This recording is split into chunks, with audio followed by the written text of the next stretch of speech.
I'm not sure what happened. Maybe your afternoon tea was so exciting, but we're running a little late. But that's okay. I still plan to have us all out of the room at 4 because it's Friday and it's been a long week. You're coming in this direction?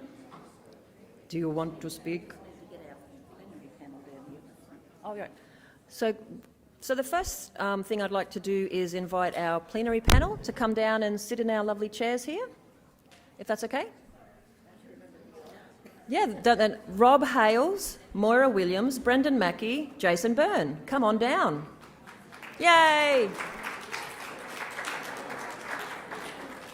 So let me just quickly outline what the plan is. Because we're a late start, we will have our fabulous plenary folks still have about 30 minutes to run through, I guess, the overview of the workshops from this morning and this afternoon. My instructions earlier were incorrect, so these guys are going to talk about all of the cool things that came out of different workshops, apparently. No? Lois, would you like to come and clarify? And then, okay. What I'm hoping is that on the screen shortly we'll get 12 actions from the workshops that everybody's been to, and we'll ask our expert panel here to comment on them, and maybe we'll get some community interaction as well, and then we'll give you each 30 to 60 seconds to summarise how you felt about today. Thank you. In which case, are they all the points on the one slide? Okay. Only actions number 1. Okay, otherwise we'll have too many. Just everybody on action 1, or Anybody on the panel can talk about any of the number 1 actions. I've got it. The first action under each. So I'll step aside now and let these guys read the actions and respond. I think that's what I'm doing. Great. Microphones. We have 30 minutes for the whole session, and I believe that you are responding to the action points. This is the actions from this morning, and then there'll be another set of slides. So how about we go 15 minutes to respond about these and talk about these, and then we'll look at the next ones. I think there's 6 workshops, there's 12 workshops. But how many slides? Okay, whatever you want.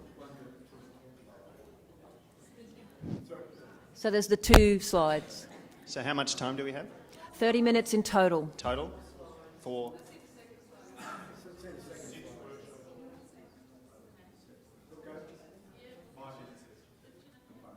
You know, or we could just get the panel to fight each other for the yeah. I'm going to talk about the community climate change. Okay. Obviously, I'll do the first one. Second page.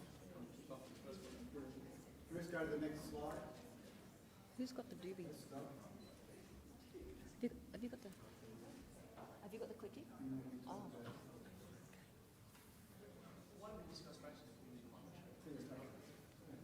Okay. Over to our wonderful panel. Thanks, guys. Okay, well, hello. Is it on? I believe so.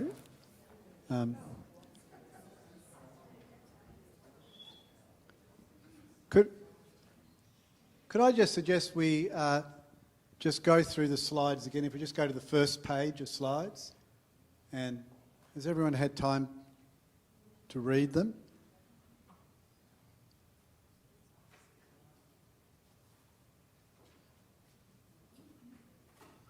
Maybe the second page.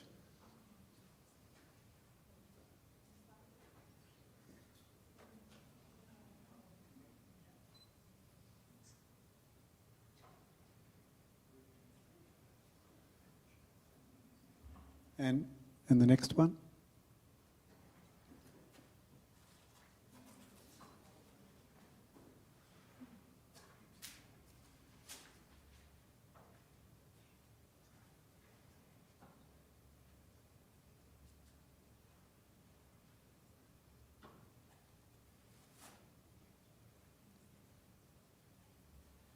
and there's a last one, right?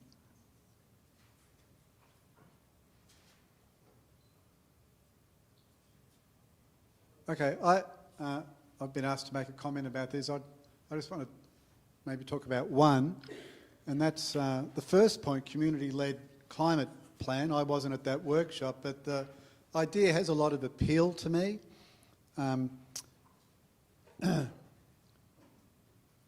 I think the rationale for it to me seems quite sound. We no longer have a Gold Coast formal climate change strategy, let alone some kind of plan. I think everyone in the room here, we're all accustomed to and very good at telling our local government what we don't want to happen. I think a community-led climate change plan would be an opportunity for us to discuss and share and articulate what we do want to happen. And it can also be a spatial plan, and it can say where we want those good things to happen. And the advantage of a community-led climate plan is it gives us a focal point for our discussions. It enables us to talk with people right across the community about the whole array of issues we have to deal with, mitigation and adaptation, the technology issues, the financing issues, everything that people are debating at the macro level we need to be thinking about here at the micro level. It a planning approach enables us to focus on issues rather than personalities. It enables us to really articulate what the values are that we care about, and it enables us to explore options that looks at the option or a multiple of options that can help deliver on some of those values, and it can come up with something tangible that can then be taken to governments, that can then be used for advocacy work, etc. So I really like the idea of a community-led climate plan. I hope GECO has a good think about that. In terms of my role at Griffith University, it's something I'd be interested to lend our support to in some tangible way.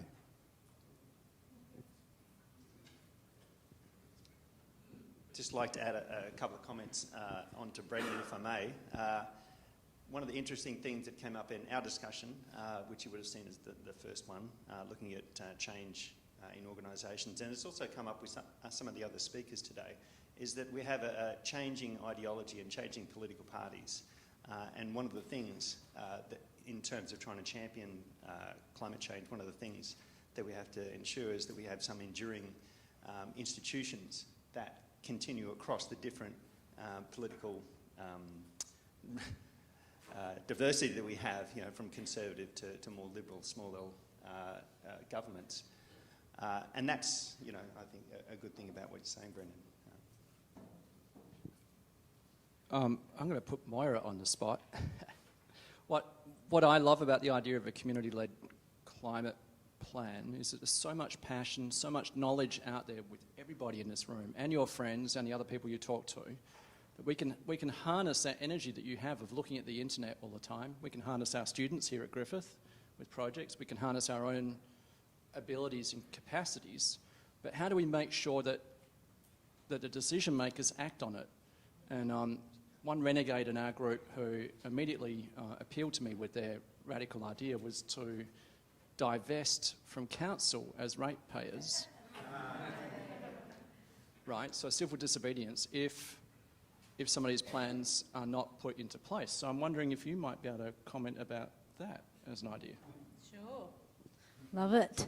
Yeah, and I like the focus of the facilitators on, making action points out of this conference. I think there's, we've been talking for a lot of years about climate action, and the challenge is finding ways for ordinary people to tap into campaigns that are really going to make a difference. So I guess my general comment on all of those actions is they're really great actions. To see a bottom-up approach is fantastic, but I encourage you to kind of join with a local group, get connected with other groups in your area, because it's only with that collective power that we're going to defeat very powerful opposition in the fossil fuel industry. And I think from a 350 perspective, that is our approach. We don't believe in the timeframes we need we're going to get change from the government, regardless of who's voted in on Saturday.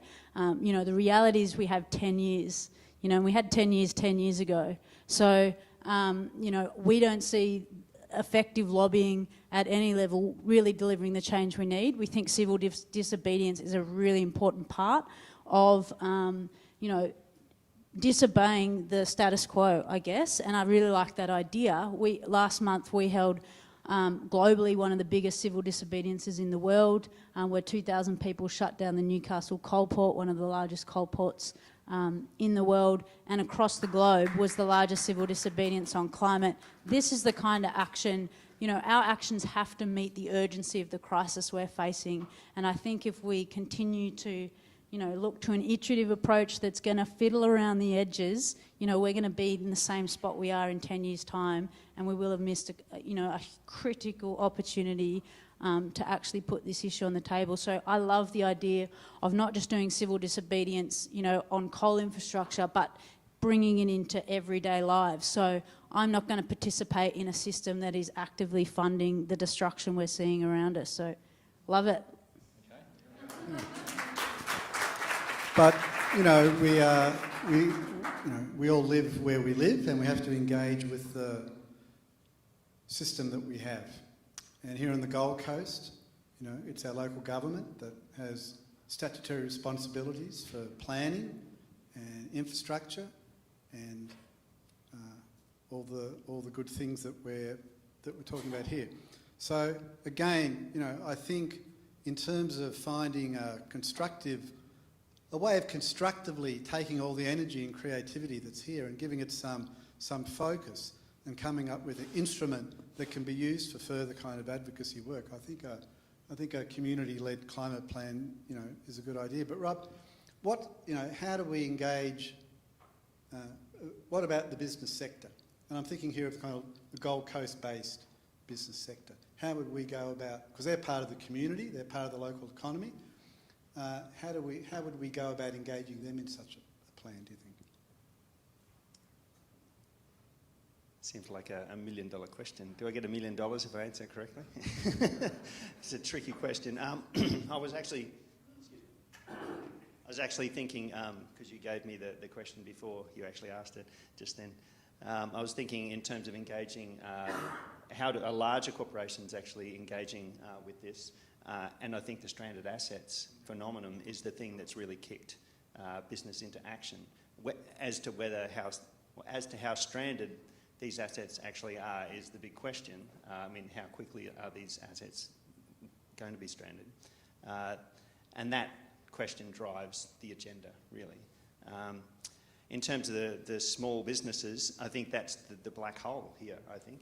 And we came across that in the earlier question and also in the discussions that we had in the group that I was facilitating, that there are a number of actions that say there are industry associations that are doing good work in this area that you can tap into that most businesses know about, really along the lines of eco-efficiency. But if I could take that question a little bit and segue it into, we could go back up to first point about organisations. Is anyone in charge of the... There we go. Thanks.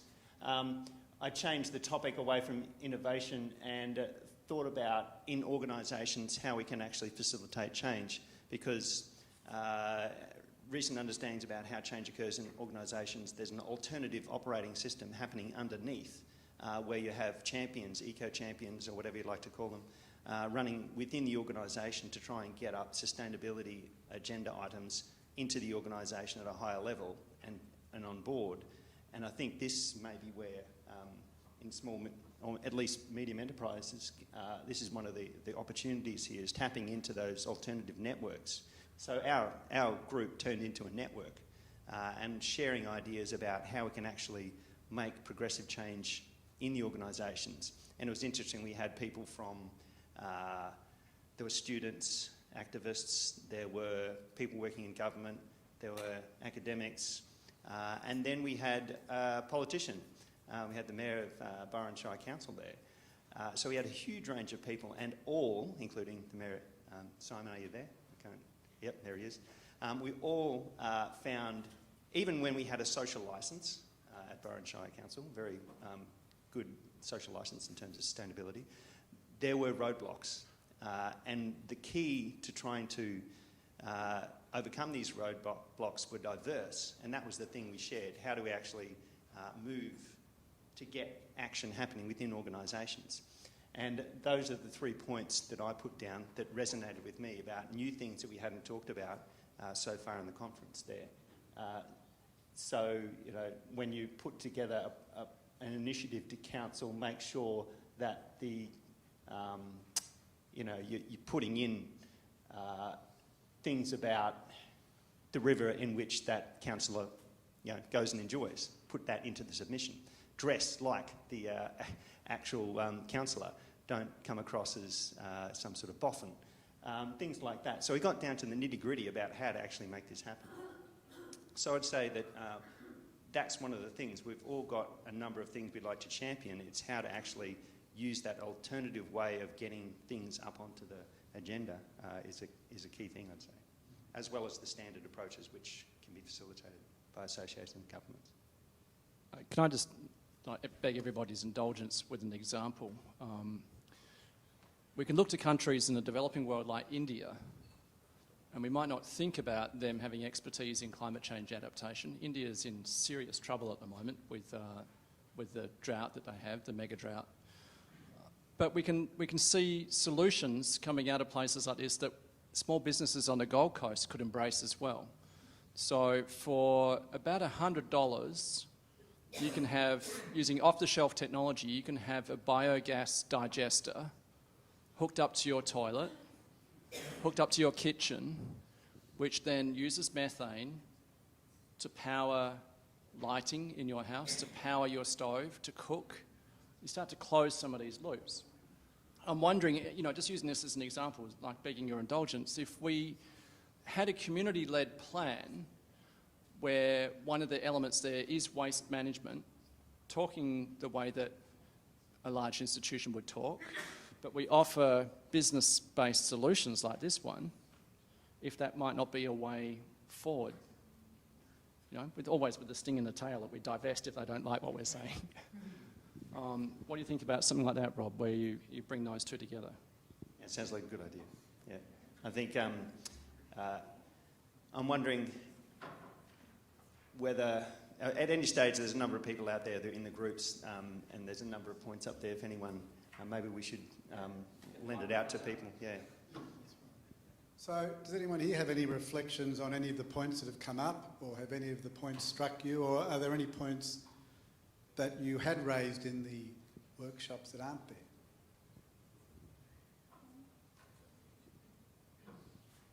Yeah, I think it's all been watered down too much from the discussions. Of course, I'm the radical in the workshop that actually suggested that we should sue the council. We should look into suing the council for not having a climate change plan and possibly have a campaign to stop paying rates. That would scare the hell out of them. I'm not suggesting people lose their houses by not paying their rates, but some American students have successfully sued the authorities for not putting things in place, and I think we should look very seriously, because we're past the tipping point and we're past it really being academic discussion, and something to come out of this has to be really firm, strong, radical, or I just feel I'm wasting my time, because we're way past it, and it's debatable as to whether or not this 2% could ever be reached anyway. But until there's a real move to have all the sustainable industries legislated for and all the non-sustainable industries legislated against, it's got to happen. It's got to be firm, radical, and now. And look at okay, we've got to work with the system, but we can use the legal system to try and sue the corrupt council system, for starters. And the state government seems to be doing its best to do something, and hopefully there'll be a federal government that hopefully will follow suit. But I'm not an optimist.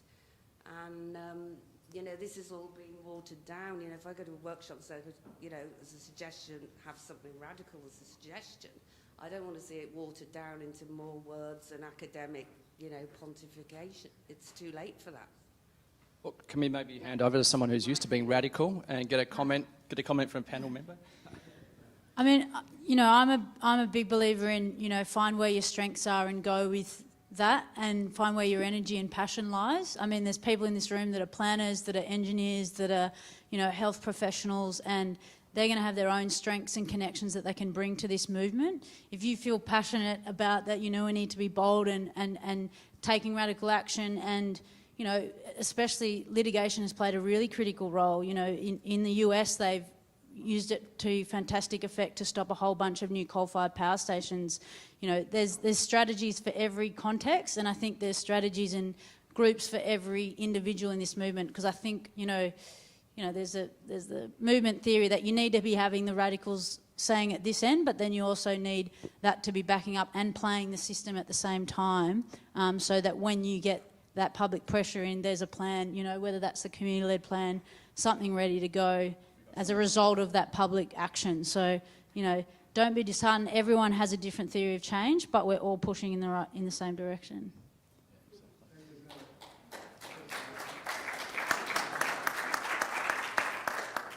Oh, hi. I just wanted to, connect a few dots on the idea of, which I love, of a community-led climate change plan. And some of the dots that I've kind of picked up on today, I think, offer some really cool solutions or some really awesome touch points for the plan. The first one picking up on the greenhouse gas emissions budget and looking at, for example, where Gold Coast would need to be if it was, to work within that kind of equitable share of emissions, aiming towards that 2-degree target.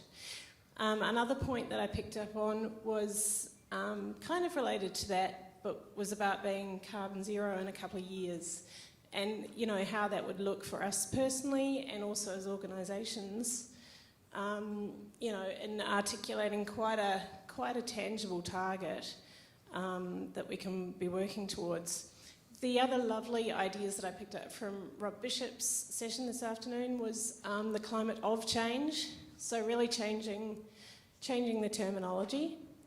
And I love his idea about putting the call out and celebrating all the awesome stuff that's already happening. So really kind of painting that picture about what a full canvas we have of fantastic stuff. We're very active. Get on board because you're missing out. Can I just respond over here to the issue of activism? One of the things that's happened since the 80s is that all of the graduates, all of those fired up environmentalists back then, have been either burnt out or they've been subsumed into environmental roles. And when they are subsumed into environmental roles, they have to be careful of where they are in their context politically. So, but that doesn't mean to say that whatever your position is, you're not an activist, because there are a number of people in this room that would not appear to be activists, but behind the scenes they are feeding information, they are backing, they are supporting, and they are out there doing things, but we're not on the front line. And I think that has to be acknowledged, that we've had a shift in the number of people and the types of people that are doing this work. And the other thing I think that's amazing is the alternative media that we have now.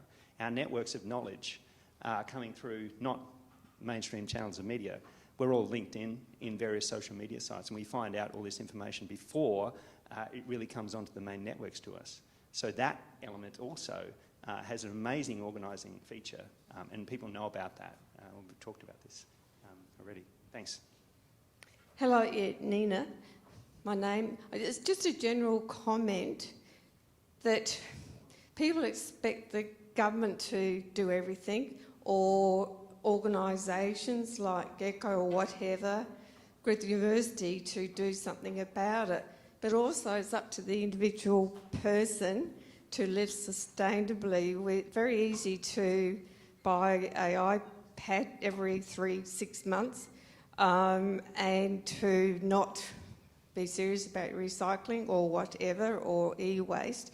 that individually we can make a difference, and we all need to live sustainably ourselves and not think it's another person's problem.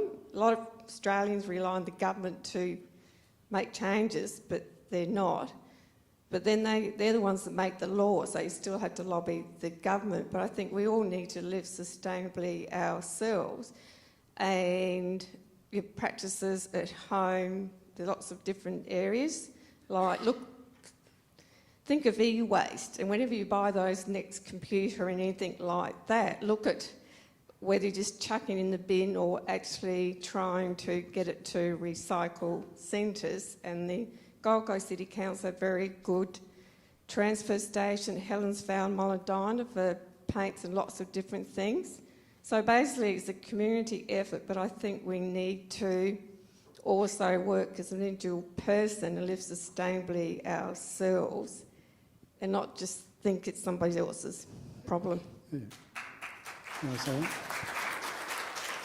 Well, I think the round of applause says we're all in agreement in their wise words. And I think it's very true that every, whichever non-state actor you are, remember we're all non-state actors.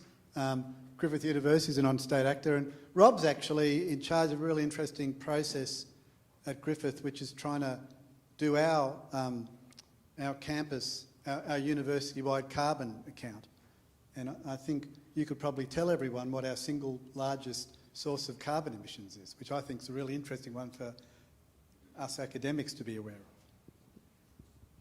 Yes, before that, I'd just like to say yes, our individual actions are huge, and I think the biggest activist effort that I've done in my entire life has been a vegetarian since I was 18, because every time I sit down, I talk about environmental issues, because people back then thought that was very weird to be a vegetarian. Not now so much, but still you have the conversation, so yeah. Yeah. So yes, buildings are probably the largest, but an equal second is our carbon footprint from airline travel. And academics are hopeless at emitting carbon. And one of the things that we're doing here at Griffith University, as like other universities, is trying to think about how we can deal with this, because it's our job to have impact, international impact, but that means connecting with people. So I'm actually writing a paper about this and how we can overcome this problem. Yeah. And as part of my job, I'm trying to do it in our business school as well. Hello, thank you. My name's Paul, and I just want to acknowledge that we're in a company of some amazing people. So thank you. I don't want to take up too long, but Paul Bishop, I facilitated the conversation about South East Queensland Eco Challenge, which is really just talking about what are the great things that people are doing.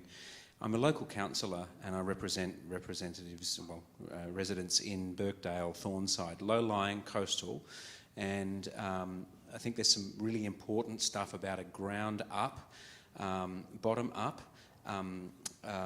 approach to climate strategy that's really important, that actually starts to look at some of the statutory views on where the freeboard is involved, whether the 30 centimetre extra bit above the 0.08. There's so much conjecture out there. There's not even clarity yet from the state government. The emergency disaster management guys are really concerned down the track about some of the implications if we don't get it right. So I think a bottom-up approach is really important. One of the things that I think is going to be quite interesting as we start to get bottom-up policy is to tie it with the top-down and get really interesting inside-out logical solutions. And I actually think there's going to be opportunities down the track to think about cooperatives, insurance claims, where people cooperatively actually disappear out of normal traditional insurance policies and say, listen, my government doesn't have a policy, I'm going to insure myself, and we'll actually set up hedge funds and those sorts of things. So I'm interested in how we map and track the sort of innovative responses to challenges that are coming, and I'm calling it Eco Challenge because it's about economy and ecological sustainability. So just want to tie that in, and I think there might be some crossover with what you guys are doing as we look at what are best practice things. Biodigesters, how do we get them? Where's the website? Who are the people? How can we all have them in our own properties and stuff? And what are the barriers to statutory ability to do it? Let's cut through all that. Yeah, fantastic. Well, rainwater tanks were a really good example, right? Until recently, rainwater tanks were illegal. And then we had a... Right.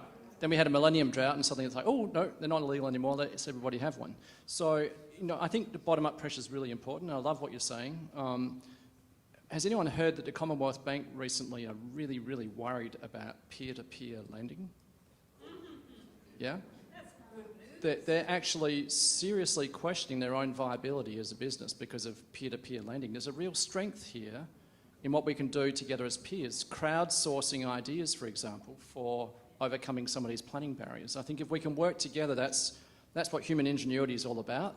That's the secret for overcoming some of these roadblocks, is to begin to crowdsource from everybody some of these ideas. I don't know if you'd like to comment on that. Yeah? There's a 2-day workshop on food and cooperatives on the Gold Coast on the 29th and 30th of August. Business Council of Cooperatives and Mutuals are facilitating that. I've got the details on my PowerPoint, so have a look at that.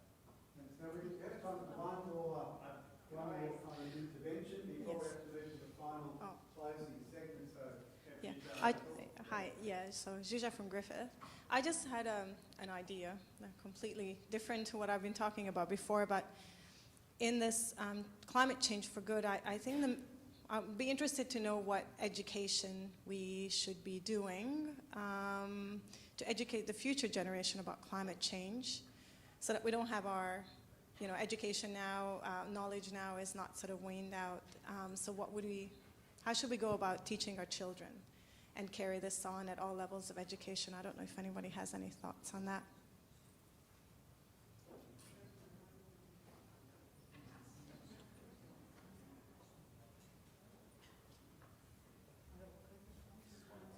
Did anyone want to respond? Yes, Australian.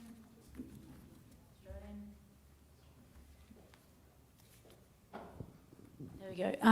The Australian Youth Climate Coalition have been doing a lot of work in a schools program trying to get climate change into the curriculum when it wasn't there.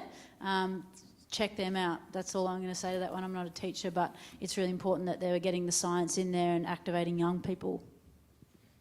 And offer your local school. So you're an expert, you've got great ideas, you've got great knowledge. Offer to your local headmaster that you're willing to go down and have a chat about this kind of stuff too. You might be surprised. I can contribute something to that too. I'm actually a teacher, and currently in the national curriculum there is a lot in there on climate change and sustainability.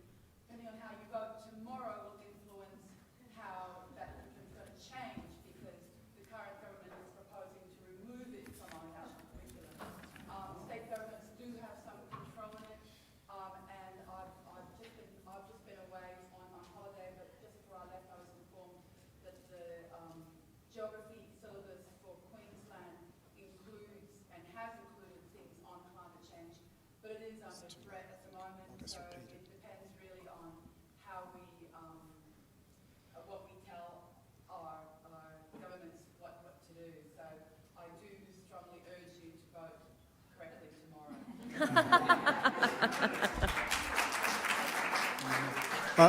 I'm just going to repeat that because we hadn't handed you a microphone, so the camera may not have caught it. Of course, we're being streamed. This session's being streamed. So a teacher in the audience, whose name is Gina, brought to our attention that currently climate science is in the national geography curriculum. No, the national curriculum from P to 12. In the national curriculum from P to 12, but that the Turnbull government is proposing, if re-elected, to have that withdrawn from the national curriculum. They have people at the moment working on removing it. They currently have people working on removing it, but it is currently in the Queensland government geography curriculum. And also in our curriculum generally, yes. And in our curriculum generally. Well, thank you very much for bringing that to our attention. I wasn't aware of that myself. No. So, Michelle, back to you. Thank you so much. Well, thank you for that lively discussion. I think it's been great that everyone in their different groups have come to some really very sharp-ended ideas about what to do next in the way that we can work together. My job now is to help us wrap up. I'm going to run through a few... That is an interesting and quivering... Is that your slide, Paul? Is that... No? Okay. All right, no worries. Well, we'll just I'm going to just proceed as usual and wrap up for the day, then hand over. Is that what it is? Oh, now we've lost everything. That's okay. Okay, I'm just going to keep focused, okay, because this is my challenge. I'm going to wrap up for the day, but then hand over to Lois to do the very special act of congratulating our Actioneers. So I will leave that lovely privilege to Lois. First of all, I'd like to thank all of you for a really excellent day, and I know that the Gecko organisers are really thrilled that so many folks came out on a lovely Friday to share some of these ideas, and we hope that we'll see you all again tomorrow. So perhaps you could all give yourselves a round of applause for being awesome participants. Plus, I'm a great believer that clapping gets one energy back to a nice place. So it's that time of day. A huge thank you to all of the Gecko volunteers. Ali and Lois stressed upon me that I must thank all the volleys. Thank you so much, everybody.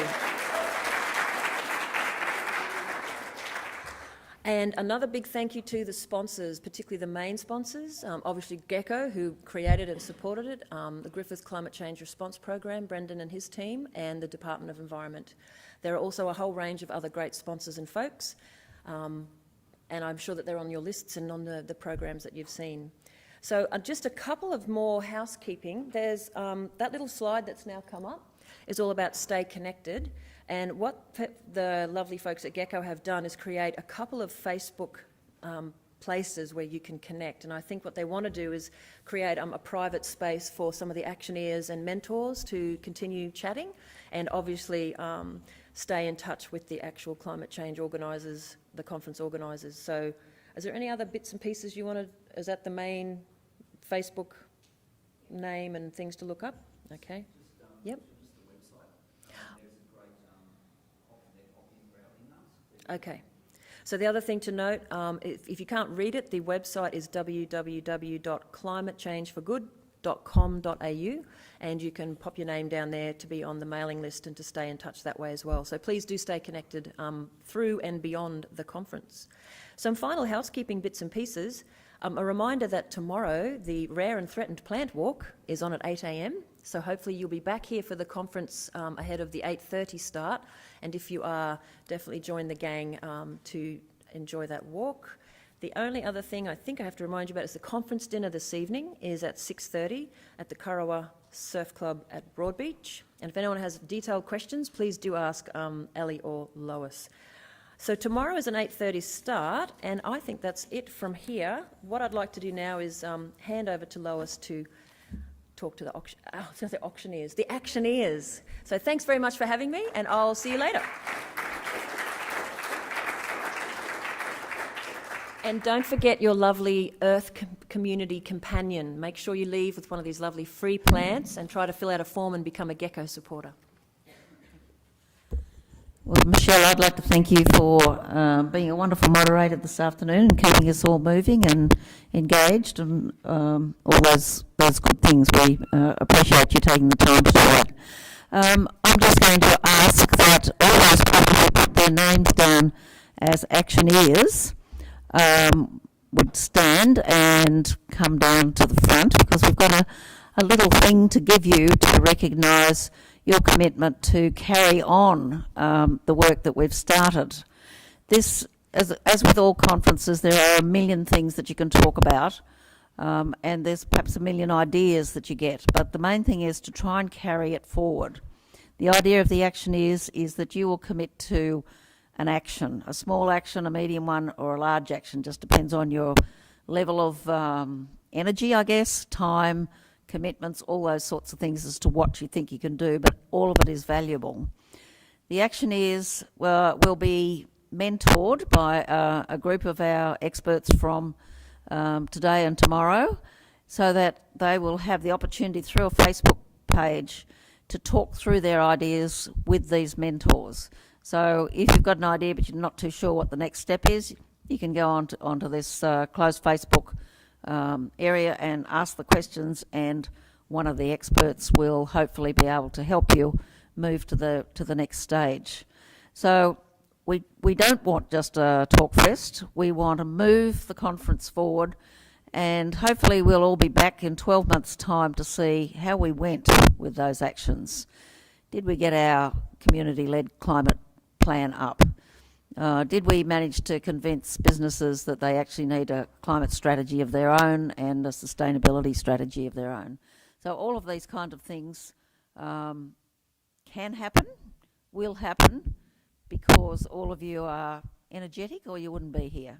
All of you are committed or you wouldn't be here. So I'd like to thank each and every one of you for coming, for contributing, and for going forward and taking the ideas from here out into your community and your fields of interest. It's been inspiring for me to see you all here, and I really appreciate that. So could we have our Actioneers standing? Come on.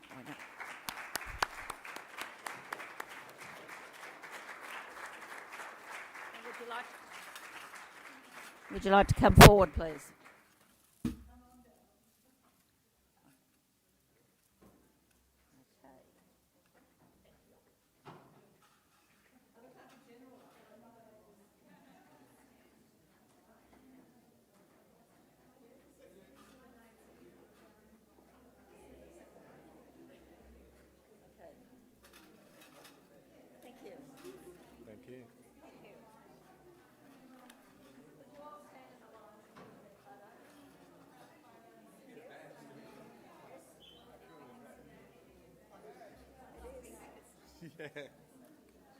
I saw a lot more names on those sheets, so if you put your name down on one of those Actioneers sheets, you should be down here.